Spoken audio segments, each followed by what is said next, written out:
देखो आज के लेक्चर से हम क्या शुरू करेंगे, प्रॉपर्टीज़ ऑफ मैटर। ठीक है, क्या क्या जो आपके पदार्थ होते हैं उनके गुण क्या क्या होते हैं।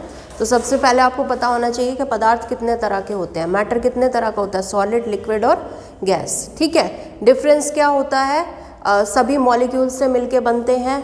ठीक है, गैस के अंदर जो मॉलिक्यूल्स के बीच का डिस्टेंस होता है, यानी कि जो इंटर मॉलिक्यूलर डिस्टेंस होता है वो बहुत ज़्यादा होता है, और इसीलिए इसके मॉलिक्यूल्स के बीच में जो फोर्स लगती है, यानी कि जो इंटर मॉलिक्यूलर फोर्स होती है वो सबसे ज़्यादा वीक होती है। ठीक है, लिक्विड और गैस सॉलिड के कंपैरिजन में। लिक्विड में क्या होता है, जो इंटर मॉलिक्यूलर डिस्टेंस है वो गैस के कंपैरिजन में कम होता है, लेकिन सॉलिड के कंपैरिजन में ज़्यादा होता है। तो इसका मतलब जो इंटर मॉलिक्यूलर फोर्स होगी वो गैस के कंपैरिजन में स्ट्रॉन्ग होगी, लेकिन सॉलिड के कंपैरिजन में वीक होती है। ठीक है, और सॉलिड में इंटर मॉलिक्यूलर डिस्टेंस बहुत ही कम होता है लिक्विड या गैस के कंपैरिजन में। इसका मतलब इसके जो मॉलिक्यूल्स होते हैं उनके बीच में जो बल लगता है, जो इंटर मॉलिक्यूलर फोर्स होती है वो सबसे ज़्यादा स्ट्रॉन्ग होती है।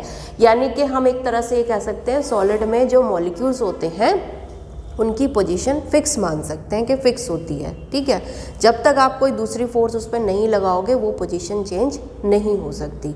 वो भी डिपेंड करेगा कि किस तरह का सॉलिड है। ठीक है, ज़रूरी नहीं है हर तरह के सॉलिड पे आप फोर्स को अप्लाई करोगे और उसकी जो है इंटर मॉलिक्यूलर डिस्टेंस जो है मॉलिक्यूल्स का वो चेंज हो जाए। वो डिपेंड करेगा कि सॉलिड की क्या प्रॉपर्टी है। तो सबसे पहले हम यहाँ पे पढ़ेंगे सॉलिड की क्या प्रॉपर्टीज़ होती हैं। ठीक है, उसमें जो सबसे पहली हमारी प्रॉपर्टी है वो है इलास्टिसिटी। ठीक है, इसको क्या कहते हैं, प्रत्यास्थता।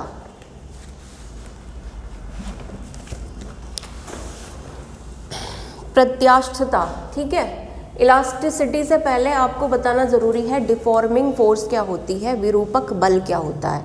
विरूपक या डिफॉर्मिंग से आप क्या समझ रहे हैं, जो उसकी फॉर्म चेंज कर दे। ठीक है, देखो जो सॉलिड होता है उसका अपना एक कन्फिग्रेशन होता है। कन्फिग्रेशन से मतलब है कि उसमें जो मॉलिक्यूल्स होते हैं उनका एक अपना अरेंजमेंट होता है। ठीक है, अगर आप किसी सॉलिड पे फोर्स अप्लाई कर रहे हो, बाहर से कोई फोर्स अप्लाई कर रहे हो और वो फोर्स अप्लाई करने पर उसकी फॉर्म में चेंज आ रहा है, उसका कन्फिग्रेशन चेंज हो रहा है, तो उसी फोर्स को हम क्या कहते हैं, डिफॉर्मिंग फोर्स कहते हैं। यानी कि डिफॉर्मिंग फोर्स जब आप किसी बॉडी पर अप्लाई करोगे तो उस बॉडी का जो इंटर मॉलिक्यूलर जो डिस्टेंस होता है वो चेंज हो जाएगा। मॉलिक्यूल्स के बीच का जो डिस्टेंस है वो चेंज होगा, और जब मॉलिक्यूल्स के बीच का डिस्टेंस चेंज होगा तो उसकी जो शेप है या वॉल्यूम है या उसकी लंबाई है उसमें चेंज आ जाएगा। यही कन्फिग्रेशन होता है। ठीक है, या तो लंबाई में चेंज आए या वॉल्यूम में चेंज आए या फिर उसकी शेप में चेंज आता है, तो इसको हम कहते हैं चेंज इन कन्फिग्रेशन। तो अगर किसी फोर्स को अप्लाई करने पर किसी सॉलिड बॉडी के कन्फिग्रेशन में चेंज आ रहा है तो उस फोर्स को जो हमने अप्लाई की है उसी को हम क्या कहते हैं, डिफॉर्मिंग फोर्स कहते हैं। ठीक है, इलास्टिसिटी क्या होती है कि मान लीजिए हमने किसी बॉडी पे फोर्स अप्लाई करी, डिफॉर्मिंग फोर्स अप्लाई करी, उससे उसकी क्या शेप या जो भी कन्फिग्रेशन में चेंज है वो आ गया। अगर डिफॉर्मिंग फोर्स हटाने पर वो बॉडी अपनी ओरिजिनल शेप को यानी कि अपने ओरिजिनल कन्फिग्रेशन को रीगेन कर लेती है, वापस उसी स्टेट में पहुंच जाती है, तो उस तरह की प्रॉपर्टीज़ जो होती हैं कंप्लीटली भी जा सकती है, जितना भी उसका शेप में चेंज हुआ उसको पूरा तरह से क्या कर ले, रीगेन कर ले, या पार्शली भी हो सकता है। तो इस तरह की जो प्रॉपर्टीज़ होती हैं वो किसी भी सॉलिड बॉडी की, उसी को हम क्या कहते हैं, इलास्टिसिटी कहते हैं। ठीक है ना, इसको आप एक तरह से स्प्रिंग का एग्जाम्पल लेके समझ सकते हो। जैसे स्प्रिंग को हमने अगर हल्की फोर्स से एक्सटेंड करा, खींचा, तो उसके जो मॉलिक्यूल्स हैं या जो उसके जो स्प्रिंग में जो सर्कल्स हैं उनके बीच का डिस्टेंस बढ़ गया। ठीक है, तो जब वो बढ़ गया है, जब आपने क्या करा हुआ है, वहाँ पे फोर्स अप्लाई की हुई है। अब अगर आप फोर्स अप्लाई जो की है उसको रिमूव कर दो, यानी कि उसको छोड़ देते हैं, तो जो डिस्टेंस होगा हर एक टर्न के बीच का जो डिस्टेंस होगा वो वापस वहीं आ जाएगा। तो अगर वो पूरी तरह से आ जाता है तो भी वो इलास्टिक है, और पार्शियली अगर वो चेंज होकर वापस आ रहा है यानी कि थोड़ा बहुत चेंज उसमें रह जा रहा है, तब भी वो क्या है, इलास्टिक है एक तरह से। ठीक है, तो कोई भी फोर्स जिसको हम अप्लाई करके किसी सॉलिड बॉडी की शेप को या कन्फिग्रेशन को चेंज कर देते हैं उसको हम कहते हैं डिफॉर्मिंग फोर्स।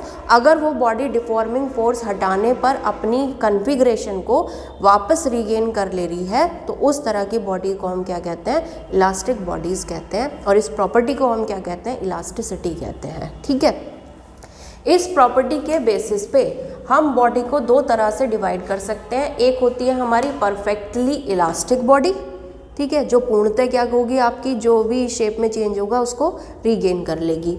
और दूसरा होता है परफेक्टली इनइलास्टिक, या इसको हम कह सकते हैं प्लास्टिक बॉडी, जो परफेक्टली इनइलास्टिक होती है, ठीक है। तो जो परफेक्टली इलास्टिक बॉडी है वो क्या करती हैं, जब डिफॉर्मिंग फोर्स को आप हटा लेते हो तो ये अपनी शेप को इमीडिएटली यानी कि तुरंत और कंप्लीटली पूरी तरह से रीगेन कर लेती है। यानी कि जो भी इसकी ओरिजिनल कंडीशन थी, जो भी इसका ओरिजिनल कॉन्फ़िगरेशन था, वही उसका क्या होगा, डिफॉर्मिंग फोर्स हटाने पर वापस आ जाएगा। इसका एग्जाम्पल है क्वार्ट्ज, जो कि वॉचेस को बनाने में भी यूज़ किया जाता है, और फॉस्फर ब्रोंज है, ठीक है। दूसरी क्या है आपकी परफेक्टली इनइलास्टिक, जिसको हम प्लास्टिक बॉडी भी कहते हैं, ठीक है। ये वो बॉडीज़ होती हैं जिनमें अगर हम डिफॉर्मिंग फोर्स को हटाते हैं तो वो अपने कॉन्फ़िगरेशन को थोड़ा भी रीगेन नहीं करती है, पार्शियली भी नहीं करेगी, कंप्लीटली तो कर ही नहीं सकती है, पार्शियली भी रीगेन नहीं कर सकती है। तो इस तरह की बॉडीज़ जो कि अपनी शेप को रीगेन नहीं कर सकती हैं, उनके अंदर वो कैपेबिलिटी या वो गुण नहीं होता है, उस तरह की बॉडीज़ को हम कहते हैं प्लास्टिक बॉडीज़ या perfectly inelastic bodies. Example putty हो गई, वैक्स हो गया, पैराफिन वैक्स होता है, मोम क्या होता है, पिघलाओगे वो ब्रेक हो जाएगा, वो शेप को रीगेन नहीं कर सकता है, ठीक है। तो ये क्या है, आपकी सॉलिड की प्रॉपर्टी हो गई इलास्टिसिटी, ठीक है। इलास्टिसिटी के बेसिस पे बॉडी को आप डिफ्रेंशिएट कर रहे हो परफेक्टली इलास्टिक और परफेक्टली इनइलास्टिक बॉडी के बीच में, ठीक है, क्लियर।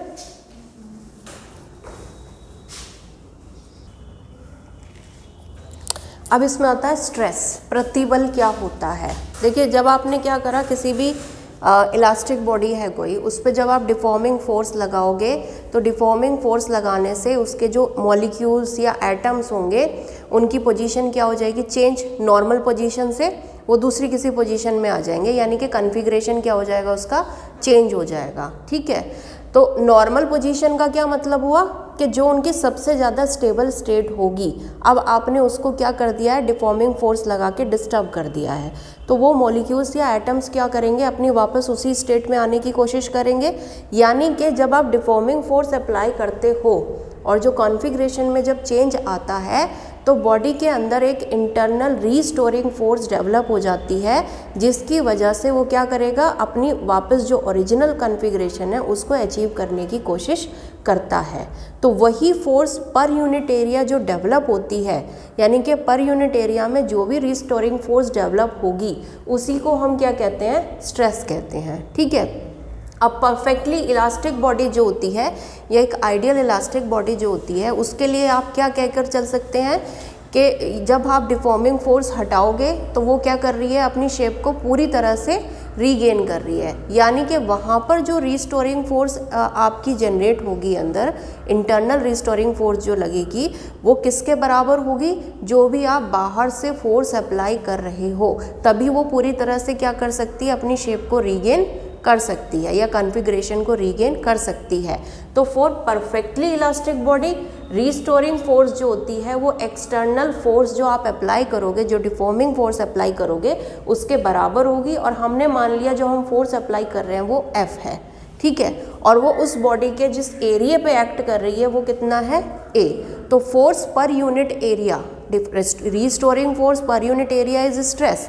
अब रीस्टोरिंग फोर्स किसके बराबर हो गई है, एक्सटर्नल डिफॉर्मिंग फोर्स अप्लाइड। तो अब इसका फॉर्मूला क्या हो जाएगा, external deforming force applied upon area. तो यहाँ पर स्ट्रेस कितना हो जाएगा, F अपॉन A के बराबर हो जाएगा। जो भी आप फोर्स अप्लाई कर रहे हो अपॉन एरिया इज स्ट्रेस, ठीक है, force per unit area is stress, ठीक है। तो अब यूनिट अगर हम देखें यहाँ से, तो यहाँ पर क्या है, फोर्स, और नीचे क्या है, एरिया। तो ऐसा ही यूनिट हो जाएगी न्यूटन पर मीटर स्क्वायर, जिसको हम पास्कल भी कहते हैं, PA से रिप्रेजेंट करते हैं पास्कल को, ठीक है। CGS यूनिट इसकी हो जाएगी, न्यूटन की जगह आ जाएगा डाइन, मीटर की जगह सेंटीमीटर स्क्वायर, डाइन पर centimetre square. SI unit Newton पर मीटर स्क्वायर। डायमेंशन अगर हम यहाँ पर निकालें स्ट्रेस की, तो वो हो जाएगी dimension of force upon dimension of area. और अगर आपको पता है फोर्स की डायमेंशन होती है MLT-2 और एरिया की होती है L2।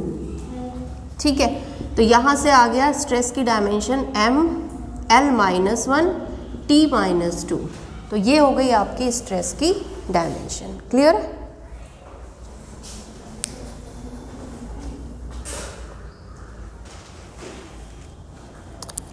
Types of stress. Stress कितने तरह के होते हैं प्रतिबल?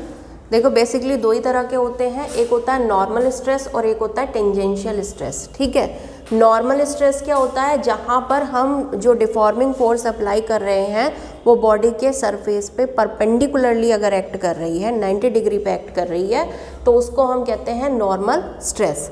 और अगर जो डिफॉर्मिंग फोर्स हमने अप्लाई की है वो जिस भी बॉडी पर हम अप्लाई कर रहे हैं उसके सरफेस पे पैरेलल या कह सकते हो टेंजेंशियली एक्ट कर रही है, तो उसको हम क्या कहते हैं? टेंजेंशियल स्ट्रेस, या इसको शियर स्ट्रेस भी कहते हैं, अपरूपक प्रतिबल। ठीक है, तो नॉर्मल स्ट्रेस जो है ये इसमें क्या है, जो डिफॉर्मिंग फोर्स है वो सरफेस पे 90 डिग्री पर है, यानी कि परपेंडिकुलरली एक्ट कर रही है।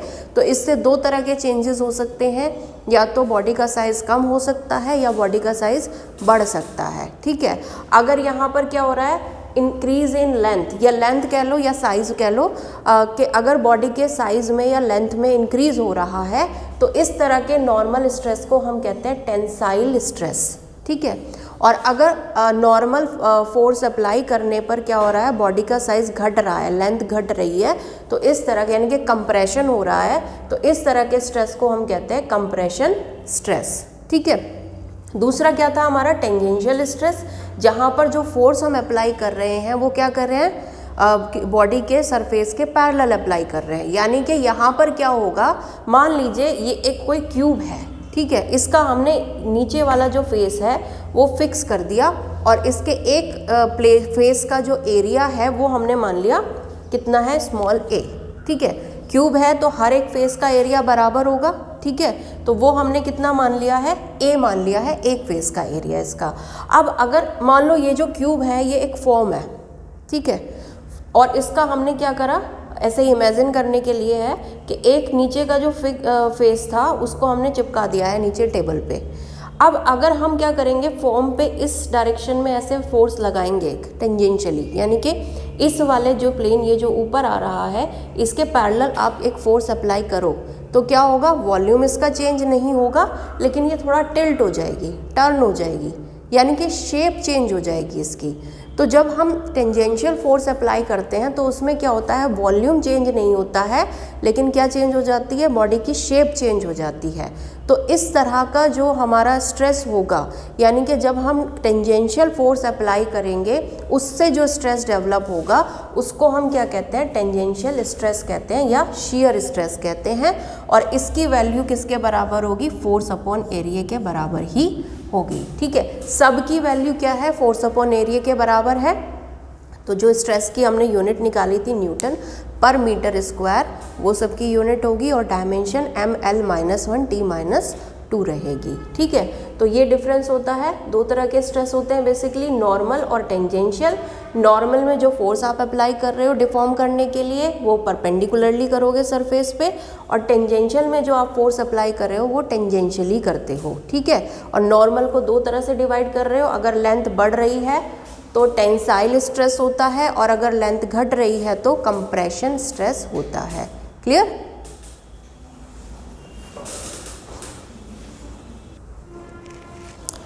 स्ट्रेस आपको समझ में आ गया। इसके बाद आता है स्ट्रेन, विकृति, मतलब डिफॉर्मेशन जो हो रही है। ठीक है, आपने क्या कहा कि जब किसी इलास्टिक बॉडी पे आप फोर्स अप्लाई करते हो तो वहाँ पर क्या होता है, डिफॉर्मिंग फोर्स अप्लाई करने पे वो डिफॉर्म हो जाती है, उसका कन्फिग्रेशन क्या होता है, चेंज हो जाता है। तो शेप चेंज होगी या उसका जो साइज़ है, वॉल्यूम है, उसमें कुछ चेंज आएगा। ठीक है, तो उसको हम क्या कहते हैं, जो बॉडी हो जाती है डिफॉर्मिंग फोर्स अप्लाई करने के बाद उसको हम डिफॉर्म्ड बॉडी कहते हैं। यानी कि उसमें क्या आ रहा है, कुछ चेंज आ रहा है उसकी शेप में, वॉल्यूम में या साइज़ में, लेंथ में। ठीक है, तो यहाँ पर जो विकृति होती है उसको हम कैसे कैलकुलेट करते हैं, जो स्ट्रेन हुआ है उसको हम कैसे कैलकुलेट करेंगे, जो भी आपका कॉन्फ़िगरेशन में चेंज है उसको डिवाइड कर देते हैं ओरिजिनल कॉन्फ़िगरेशन से। ठीक है, कॉन्फ़िगरेशन का मतलब हो गया, मान लीजिए लंबाई में चेंज आ रहा है तो जो भी लेंथ में चेंज आएगा अपॉन ओरिजिनल लेंथ, ये आपका क्या हो जाएगा, स्ट्रेन की वैल्यू वहाँ पर हो जाएगी। यानी कि strain is equals to change in configuration, size, volume या फिर क्या कह सकते हो शेप, जो भी चेंज आ रहा है अपॉन ओरिजिनल कॉन्फ़िगरेशन। ठीक है, अगर आप ये मान के चल रहे हैं कि यहाँ पर लंबाई में चेंज आया है, मान लीजिए आपने जो फोर्स अप्लाई की वो नॉर्मल फोर्स थी और उससे नॉर्मल स्ट्रेस डेवलप हुआ, तो लंबाई में चेंज आएगा, या तो उसमें कंप्रेशन होगा या एक्सटेंशन होगा। तो यहाँ पर क्या होगा, change in length upon length, original length हो जाएगा। ऊपर भी लेंथ है और नीचे भी लेंथ है, यानी कि जो भी आपका डिफॉर्मेशन हो रहा है उसी के रिस्पेक्ट में आप चेंज ले रहे हो। ठीक है, तो इसका मतलब क्या हुआ, स्ट्रेन की कोई यूनिट नहीं होती। अगर लेंथ में है तो ऊपर भी मीटर होगा, नीचे भी मीटर होगा, तो ये क्या है, यूनिट लेस है। ठीक है, और कोई यूनिट नहीं है और डायमेंशन भी इसकी कोई नहीं होती है, तो नो डायमेंशन। ना तो स्ट्रेन की यूनिट होती है और ना ही इसकी क्या होती है, डायमेंशन होती है। क्लियर?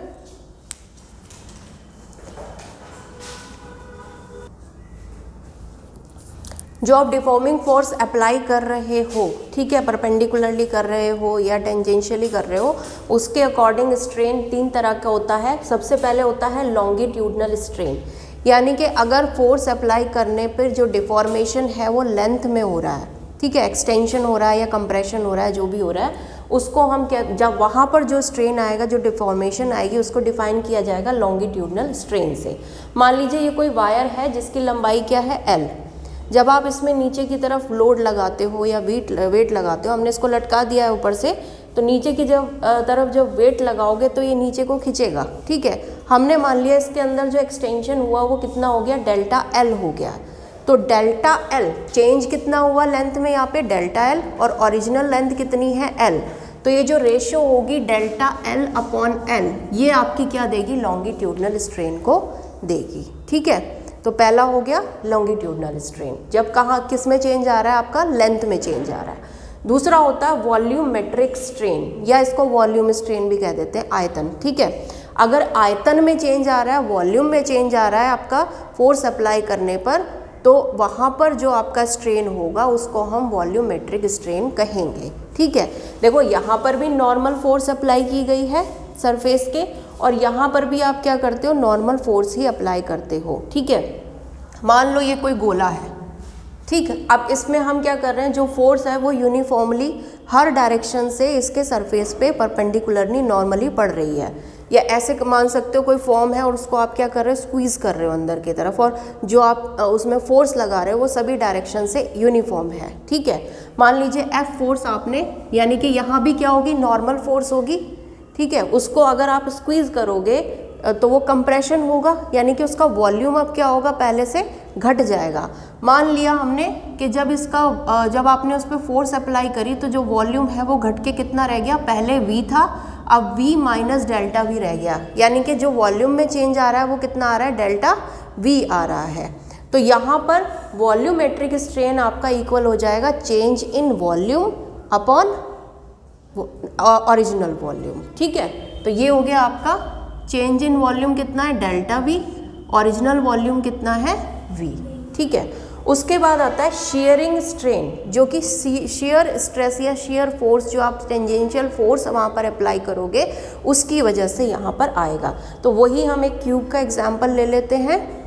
इस क्यूब का एक फेस हमने फिक्स कर दिया, इसके सरफेस के पैरेलल यानी कि टेंजेंशियली आपने एक फोर्स अप्लाई करी। ठीक है, अब हमने मान लिया कि ये जो फोर्स या क्यूब की जो लेंथ है वो कितनी है, यहाँ पर एक आर्म की जो आपकी क्या है साइज़ है वो कितना है, L है। ठीक है, तो जब आप फोर्स अप्लाई करोगे तो इस फोर्स के परपेंडिकुलरली जो प्लेन है उसकी लंबाई यहाँ पर कितनी है L, ठीक। तो यहाँ पर जो shear strain होता है ये एक्चुअली हम देते हैं क्योंकि यहाँ पर क्या हो रहा है, वॉल्यूम में कोई चेंज नहीं हो रहा है, चेंज किस में हो रहा है, शेप में हो रहा है। तो कितने एंगल से ये बॉडी टर्न हुई है, ट्विस्ट हुई है, वही एंगल हमें क्या देगा, यहाँ पे shear strain की वैल्यू को देगा, ठीक है। अब यहाँ पर जब हमने इस पर फोर्स अप्लाई की तो टर्निंग कितनी हुई, थीटा एंगल से हुई।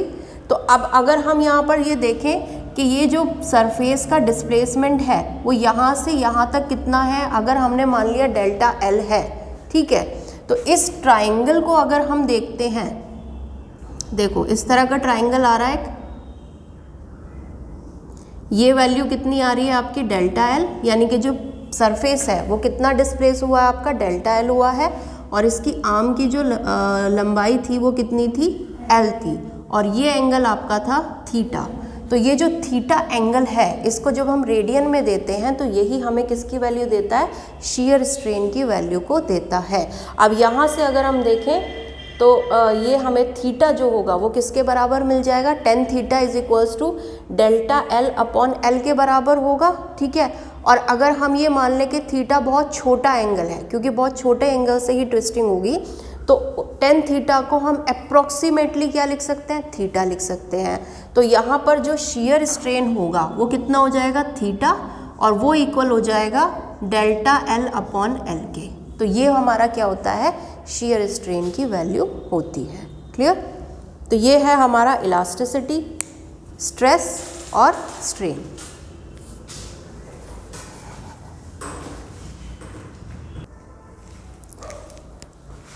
ठीक है, इलास्टिसिटी आपको समझ में आ गया कि अगर हम किसी बॉडी पे डिफॉर्मिंग फोर्स लगाते हैं जिससे कि उसकी फॉर्म चेंज होती है, कन्फिग्रेशन चेंज होता है, और हम डिफॉर्मिंग फोर्स को जब हटाते हैं तो वो अपनी ओरिजिनल जो भी शेप है उसको रीगेन करती है। इस प्रॉपर्टी को हम इलास्टिसिटी कहते हैं।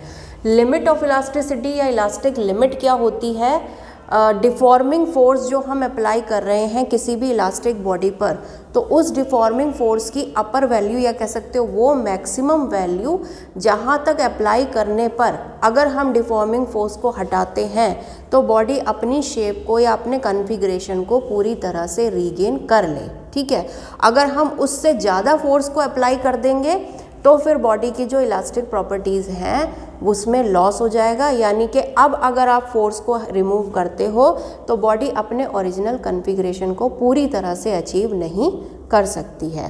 तो डिफॉर्मिंग फोर्स की वो मैक्सिमम वैल्यू, वो मैक्सिमम लिमिट जहाँ तक किसी भी बॉडी की इलास्टिक प्रॉपर्टीज़ पूरी तरह से कंजर्व रहती हैं उसको हम क्या कहते हैं, इलास्टिक लिमिट कहते हैं। इलास्टिसिटी जो थी वो क्या थी, मटेरियल की प्रॉपर्टी, जैसे क्वार्ट्ज हो गया, ठीक है, कि आपकी जो बॉडी है वो किस मटेरियल से बनी हुई है उस पर डिपेंड करेगा कि बॉडी इलास्टिक होगी या नहीं होगी। लेकिन इलास्टिक लिमिट जो होती है वो उस बॉडी की प्रॉपर्टी होती है जिस पर आप फोर्स लगा रहे हो, कि कोई वायर है तो वो कितना लोड अपना झेल सकता है बिना टूटे, बिना इलास्टिक प्रॉपर्टीज़ को लूज़ करे, तो वो क्या हो गई, बॉडी की प्रॉपर्टी हो गई। लेकिन इलास्टिसिटी जो मटीरियल से आपने बॉडी बनाई है उसकी प्रॉपर्टी होती है, ठीक है।